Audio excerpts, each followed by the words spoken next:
Then one day, I got a letter from Las Vegas. It was from an American orthopedic surgeon who told me that a conference would be held in Las Vegas, and one of those invited was a Chinese specialist who surgically altered the nerves to bypass the spinal injury.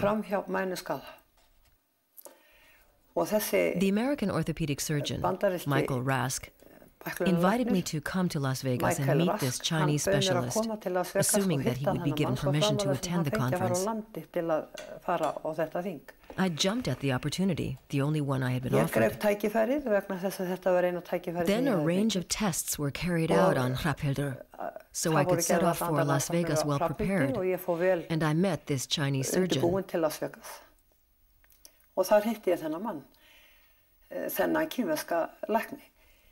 I also saw something else. When I met Michael Rask, the man who had set up the meeting, I discovered that he was in a wheelchair. Then I understood why he had been so willing to help me. We talked with Zhang and showed him the reports. He told me that far too much time had elapsed since my daughter's accident, almost 6 years, and that he wasn't sure whether he could help. I felt I couldn't let this man go after all my efforts, so I said, "Dr. Zhang, she has nothing to lose." He looked at me for a long time and said, "You are a good mother. If you wish, I'll examine her and see if I can do something. But you have to bring her to China."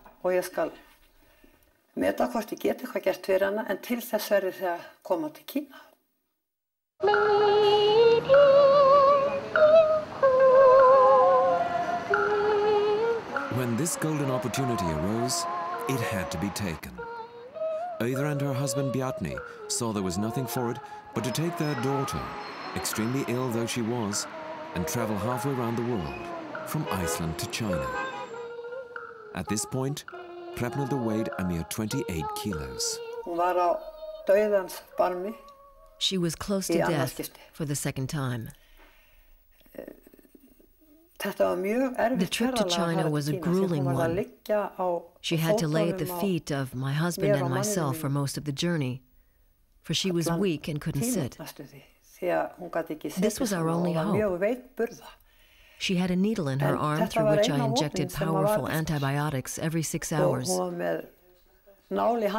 We went to China, and we survived.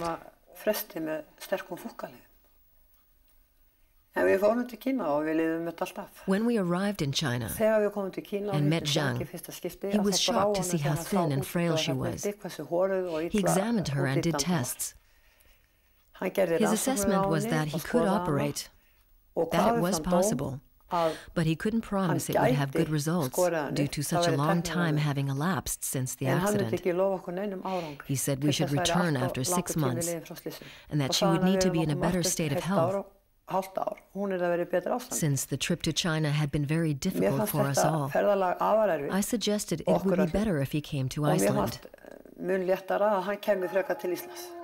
Travel to and from China is restricted, and even more so in the case of a military physician such as Zhang. Zhang was Hrafnhildur's only hope. It was clear that she could not again travel to China due to her poor physical condition. At first, permission was not granted.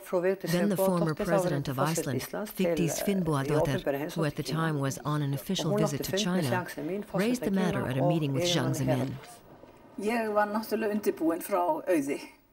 I was well briefed by Öður, that amazing woman. She and her supporters were attempting to get a Chinese surgeon to Iceland, who served in a military hospital and whom they knew to be a specialist in spinal cord injury. So on her behalf and because of my own feelings, I decided to raise the matter with the Chinese president and tell him about the case, placing a special emphasis on the humanitarian aspect. Hrafnhildur is the same age as my own daughter, and she had visited my home. This was a matter that personally touched me very deeply, and so my appeal came from the heart.